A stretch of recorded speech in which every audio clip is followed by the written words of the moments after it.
To get to the government service, public services, the salary is about 50,000 rubles. And if you are a public servant, you have to be responsible for your results of your work.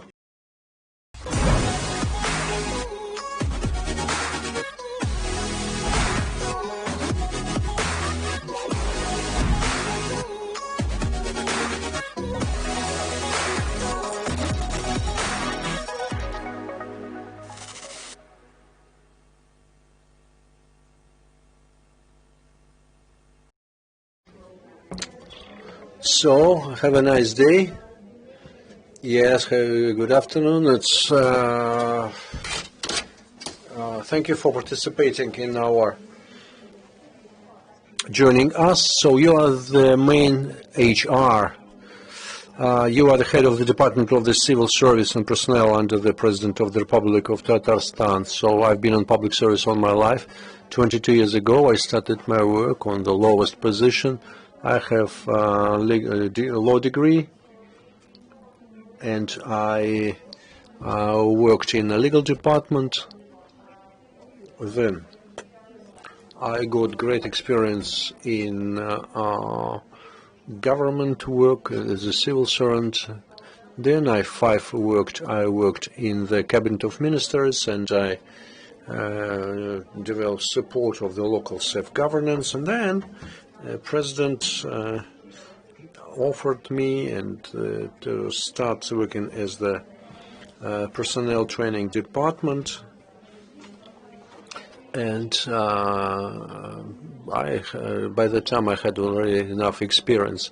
So tell us how to get on the government service, public service. There is a stereotype that it's very difficult to get. You need some kind of connections. Yeah, probably you're right, but we're talking about neuron connections in your brain, because to get on a government job, municipal job, I think is very open. There is a system of competition. There are two sources of getting the information about vacancies which you have. It's the state, the sites, government sites, and for 2 years we have a federal portal for the civil service. And you have all vacancies. Anybody can log in this platform, choose vacancy, collect necessary documents, and apply for position for any department. Yes, of course, we have a system of qualification requirements, big prerequisites, because civil service requires certain knowledge, certain skills, and education. And we have some changes already, and we decreased some number of qualifications, so the students can come and apply. Now, we're not talking about some kind of high-up positions, but if you start this career in civil service, so of course you can go up. Yes, you have some criteria, you have competition. Okay, if I'm a boss, I'm head of department or a minister, and I have 2 or 3 vacancies, and I know I work in the team, and I know that I need just some 3 people, and I want to hire them. Do they have to go through your filters? But what if they cannot pass through your filters? But I need these specific people. So there are people who want to get specific people with the names, but you have your filters. It's a good question. Well, we don't choose. We have special commission in the ministries or in the department, headed by the head of the department. They have independent experts. They have representatives of the department who provide openness of all procedures. I don't think it's a big problem if minister or somebody you would like to see this specific specialist, so that this candidate prepare and compete with other candidates. Yes, and in these situations, of course, commission can make decision who out of these two can be hired. So is your commission recommending or demanding? I'm minister, I want something. And my friend, other minister, called, if commission does not recommend, so minister cannot do it. It's a law. If this commission does not recommend, you cannot do it. Minister can have chance to choose out of the certain reserve. We have reserve for different levels, for managerial level, and if in our system we have somebody in this reserve, so minister has a right to choose out of these 2 or 3 candidates, which are in reserve already, the ones who answer to all these requirements. What is peculiarity of this reserve, HR reserve? I am in a big pool of candidates of the government of Tatarstan. If somebody is looking for a specialist, a lawyer, to the Minister of Agriculture or Minister of Justice, and if you see this person, they can appoint him without a competition or without tender. So, of course, they will have interview. Why do people go to civil service? Understanding that, especially in Republic of Tatarstan, from my experience, I can say it's not easy. It's not catwalk. It's you have to work a lot. The big bosses don't have Saturdays and sometimes Sundays. True, but the salaries, as you said, just fixed. Why do people go to civil service? Well, some of them are, the reasons are to be involved, to be part of some big challenges and big ambitious things. And if you are part of it, if you work on this system, you are part of the big team. And of course, you're satisfied, you're happy with this work. Many people say that there is a system of the social package, which is not very big in civil service, but at least you have fixed and stable a salary. Civil servants just have medical insurance support and retirement when you get your retirement age. But success, what you see of your colleagues, of your the President of the Republic of Tatarstan, how he works, it always motivates you. It motivates you to be part of the big team, government team, which now is, as you know, the best in our country. Well, motivation is motivation, but you need money. Yes, money is important. Well, what is it compared with the other regions? So in some regions they pay more. We are not the leaders in terms of salaries for the civil servants, but we're somewhere in the middle, maybe more than average. The head of department is about 40-50 rubles a month. And of course it depends on your experience, how many years you have worked, your qualification, some other things. So all these positions contribute and increases your salary. Well, I believe that this, for many people, it's motivation. Okay, if I'm a student, I went through all these filters and everything and commissions, so how much I'll get? A specialist which comes without experience, so probably it will get 12,000-13,000 people. Just the rookie who comes and begins with them, we have some additional things in your qualification, tariffs, and so this money will, this salary will grow. So if I don't die from hunger and go next level, so don't forget, Andrei, that We have system of bonuses, and so don't scare people. So maybe 20,000, yes. And yes. It's the average a year, 25,000 rubles. So why don't you hire a recruiting agency like outsource and give them criteria and let them choose? We have big labor market and they work actively. Several years ago, we organized together with our the civil service university something like recruiting agency.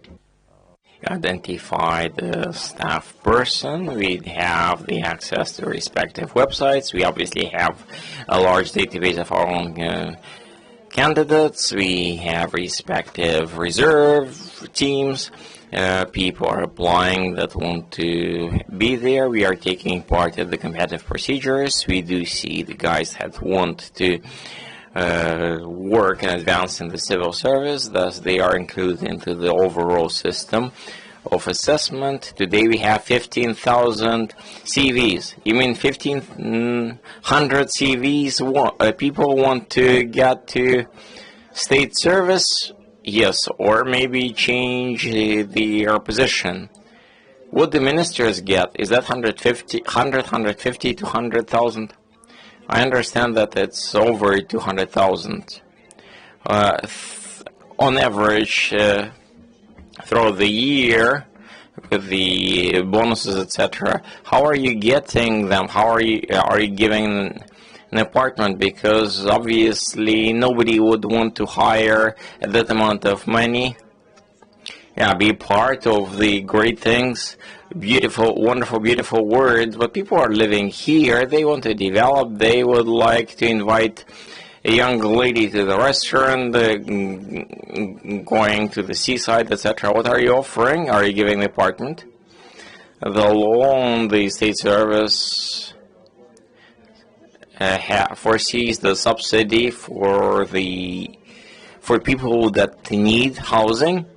But I would like to speak about another component that we have for motivation of staff. We studied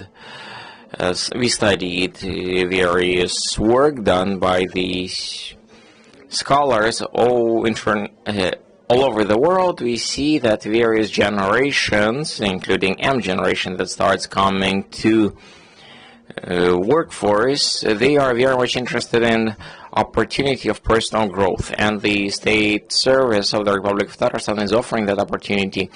That project that was initiated some 10 years ago, and together with the Kazan Federal University, we have established a specialized higher school of public administration that offers a wide set of educational programs, and we are honestly, sometimes we have to limit people filing applications into various programs. Plenty of people are subscribing to them. Those are free. Those are programs free of charge for civil servants. They are obviously going through those programs. Their capitalization, their worth is increasing.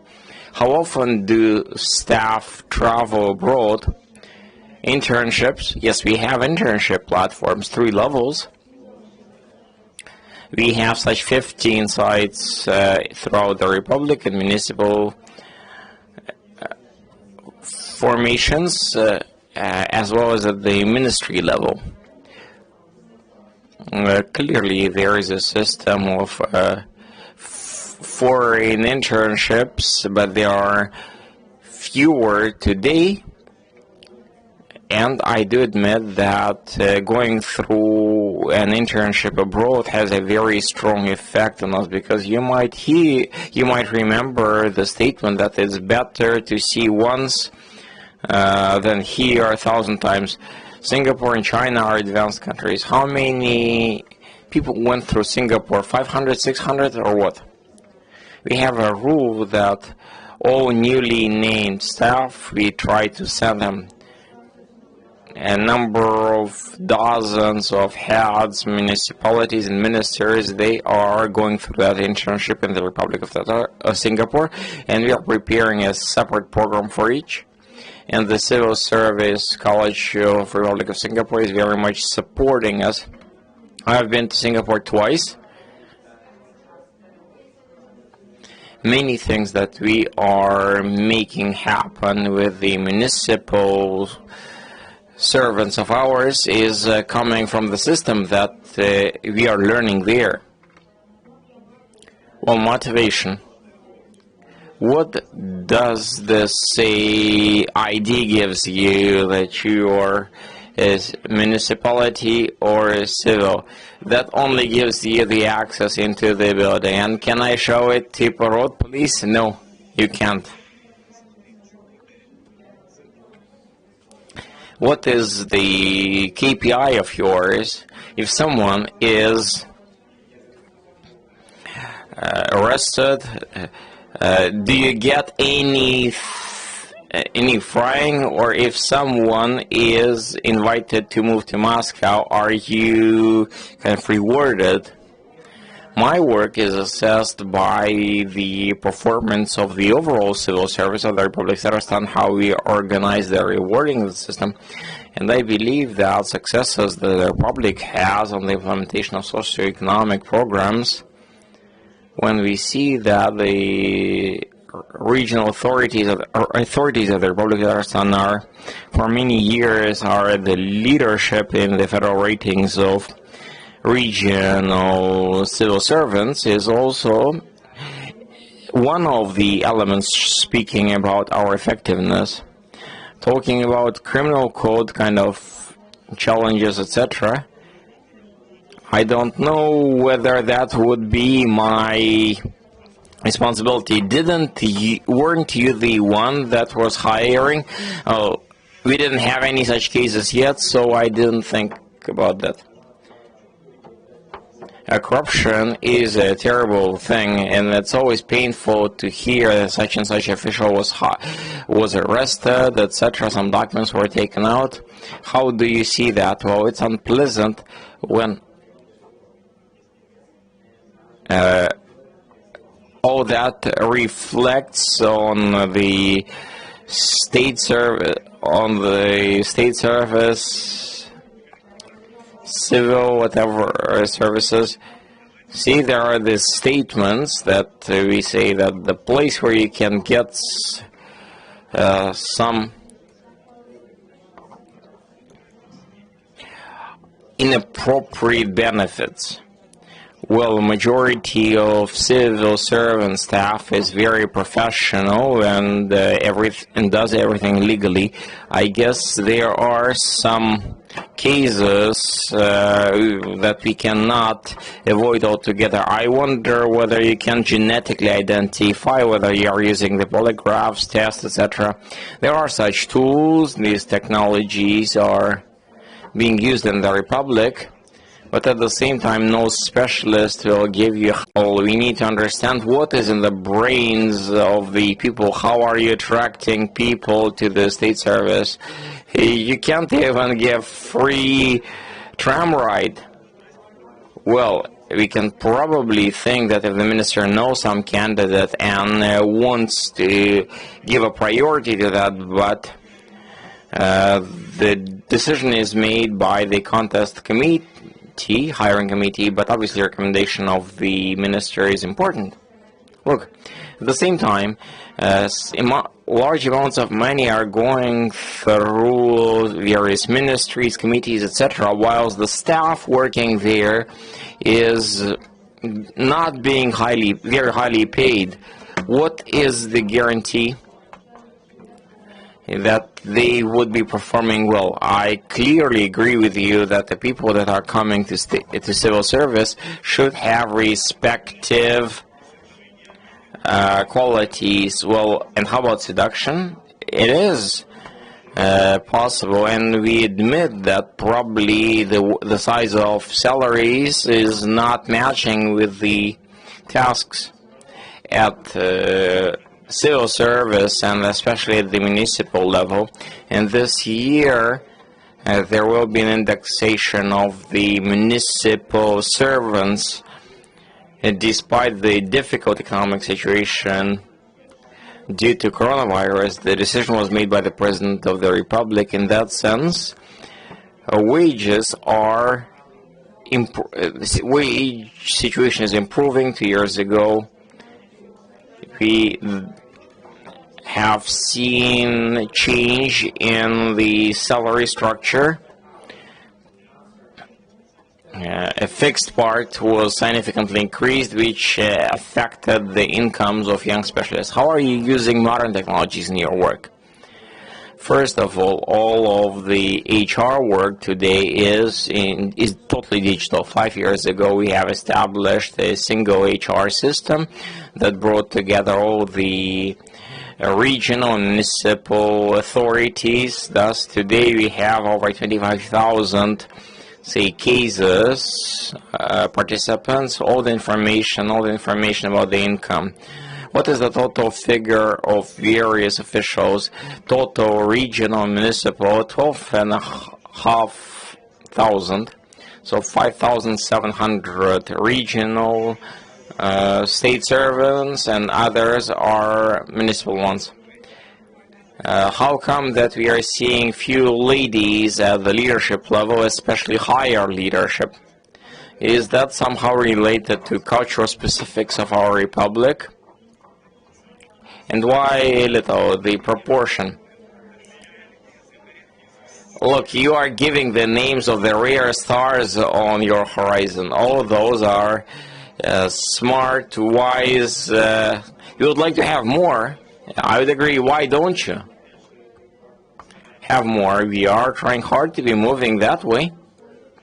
As I have said, the system of the so-called human factor reserve, and we have a special reserve of the president, and we are selecting 20 people every year. They are getting important mentors, the prime minister, the heads of respective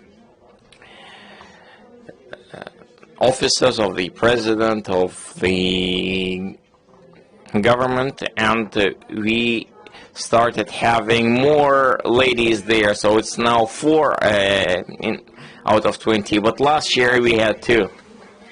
So we are taking small steps, but we are moving that way. So you're telling us that in about 10 years, performance ability of ladies are more responsible, let's say more appropriate, in some places more professional. When did you have to flush be red for the people whom you have chosen? Rarely did anyone get arrested. I told you that things in the beginning that things got. All the candidates that we have recommended were successful today, and we are talking about positions, and not about all positions of in the state, in the regional state services. We are not responsible for whole of it. We are coordinating our human departments, deputy ministers, ministers. For the deputy ministers, yes, we have the staff commission that decides on to approve or not to approve respective candidate. In that sense, we are trying to see people that went through the school of presidential HR reserve, and percentage-wise for the overall existence of that project, 62% were employed, and that's quite good. We are proud of Ivan Gushin. Proud, not only because he went through the school of the presidential HR reserve, he was the best state civil servant. And this president, or the head of the office of the president, is attentive to your opinion, to your conclusions, recommendations, or is naming done on other criteria. Well, our job is to give a number of candidates. The final decision is made at different levels, either Prime Minister or the President. Our job is to show the results of various assessments, personal achievements, And then the leaders of the government, of the President of the Republic, are deciding on to name or not to name a specific candidate for the moment. I know some officials that went to work in other regions to work at relatively high positions. But I don't remember anybody accepted into Tatarstan, especially into high positions. Why not? Do we have a different positions? Natalia Fishman, well, that's a rare exception. Well, in the office of the president, we are organizing contests. Why don't you look around? We do. Are you saying that Tatarstanians are more talented? Well, at the moment, there are rare cases of such positions that had the, and we are accepting applications into the office of the president. We had applications from Moscow, from Bashkortostan, and we included one representative from the municipality of the Republic of Bashkortostan into our HR reserve. We have seen a young creative gentleman has experience of working in the municipal government. Thus they are filing, but you didn't hire anybody yet. Not yet, but the fact that we have included a number of people into HR reserve, I would say it means a lot. What and how would change in Tatarstan in 10 and 100 years? Things will be better. And in 100 years, worse? No, even better. 10 times? Where is that place of power for you in Tatarstan? The home of my parents. What's the strength of Tatarstan? The strength of Tatarstan is in people and in the uniform or single team of administrators. What is Tatarstan missing? Maybe the representatives from other regions. Let's fantasize if you would have to leave Tatarstan. What would you take with you? I'm not considering such options, hypothetically. Everything is dear to me. Tatarstan, would you take oil of Tatarstan? I would take Tatarstan with me. I love Tatarstan very much. What can you learn from the young today? We should learn from them how to use digital technologies, all the tool sets. I believe we need to learn being creative in various things. Do your children live in Tatarstan? Yes, no? They do. Will they keep on living? They will. And if you would have 9 lives, where would you have spent them? In Tatarstan. You know the answer. In Tatarstan. Learning from the young. And what would be the main advice from Alexander Nikolaevich Belov? To be responsible and to be responsible for the results. What would have been your first decree about should you become the president of Tatarstan? I don't know. What would have been my first decree? First decree is usually about entering the position. I'm the lawyer after all, so everything else is about increasing the wages maybe of the civil servant. Oh, thank you very much, my friend, for a very productive interview.